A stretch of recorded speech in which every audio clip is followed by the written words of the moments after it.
हमारे डोंगरे महाराज एक बहुत अच्छा उदाहरण देते थे सबको कि रात्रि में 4 प्रहर होते हैं। शाम को 6 बजे से 9 बजे तक का जो समय है उसमें सभी प्राणी जागते हैं। 6 बजे से 9 बजे, 9 बजे से 12 बजे तक भोगी जागते हैं।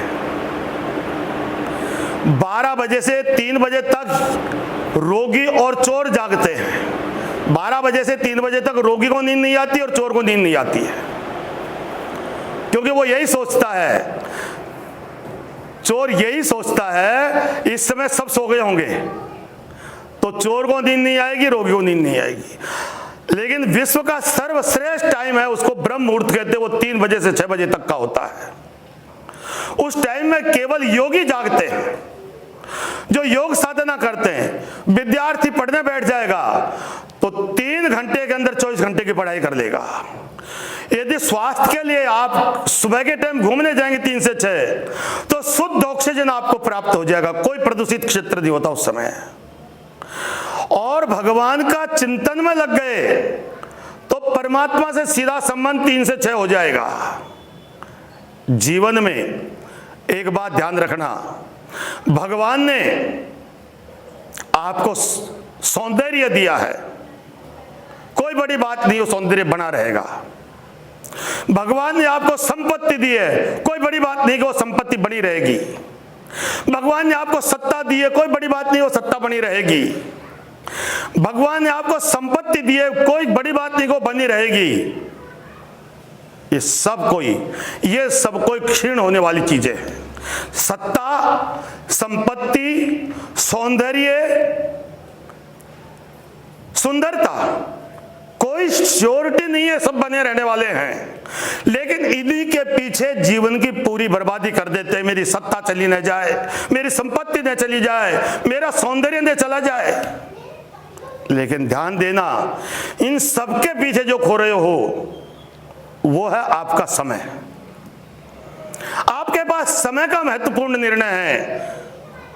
और किसी के पास सत्ता है, सुंदरता है, संपत्ति है या नहीं है, लेकिन समय सबके पास है। समय जानवर के पास है, समय पशु पक्षी के पास है, समय प्राणी मात्र के पास है। सब कुछ देने के पश्चात समय मिलने वाला नहीं है। लेकिन समय देकर के सब कुछ ले सकते हो, पर सब कुछ देकर के समय नहीं ले पाओगे आप। समय को सावधानी पूर्वक सदुपयोग कर लो। एक कारागृह में 2 तरह के कैदी थे।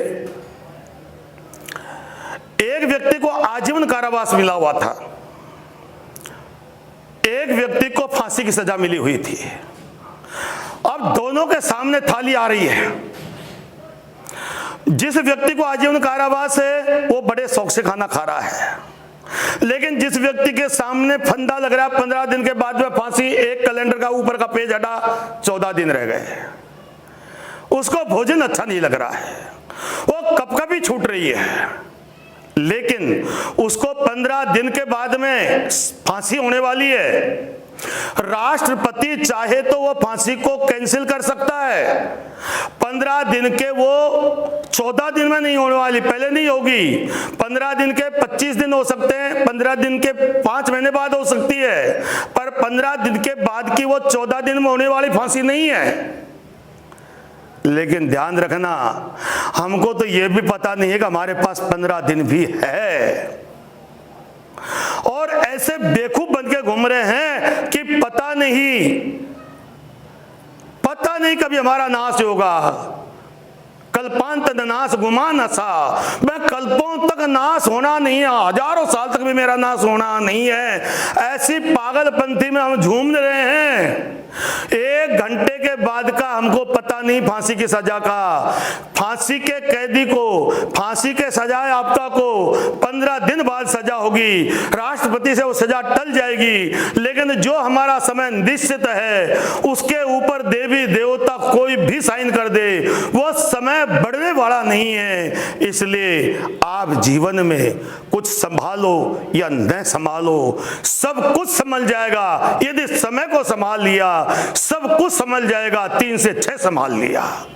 3 बजे से 6 बजे तक आप परमात्मा से जुड़ के तो देखो।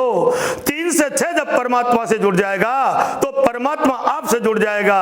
जब आप और परमात्मा एक ही कार हो गए, फिर समय की साधना आपने कर ली। नहीं तो समय खो दिया, सब कुछ खो दिया, और समय को साध लिया, सब कुछ साध लिया। इसलिए समय से ज्यादा मूल्यवान संसार की कोई वस्तु नहीं है।